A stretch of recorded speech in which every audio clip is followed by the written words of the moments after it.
এটা আমাদের WBSSC group C previous ইয়ারে আসা একটা কোশ্চেন। কি বলেছে কোশ্চেনটাই বলেছে, একটি আয়তক্ষেত্রের দৈর্ঘ্য 15% বাড়ালে এবং প্রস্থ 15% কমালে ক্ষেত্রফল শতকরা পরিবর্তন হবে কি? এটাকে আমরা A+B+AE/100 এই সূত্রে করব।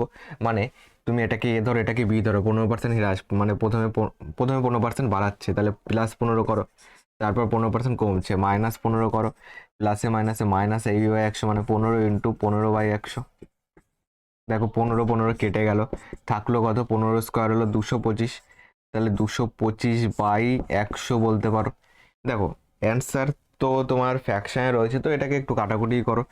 তোমার 4 × 5 = 20, 5 × 5 = 25, 45, 5 × 5 9 45, 4 × 5 = 20, তাহলে পাচ্ছি হলো 9/4। 9/4 মানে 4 × 2 = 8, 1 এ 9, 2 × 1/2। এটা কি হলো? দেখো চিহ্ন মাইনাসে আছে, চিহ্ন মাইনাস দাও, চিহ্ন মাইনাসে আছে মানে মাইনাসে থাকলে কি হবে? হ্রাস হবে, হ্রাস হবে। এত % হ্রাস হচ্ছে, যেটা অপশন নাম্বার ডিতে আছে। ডি হলো এটা কারেক্ট অ্যান্সার।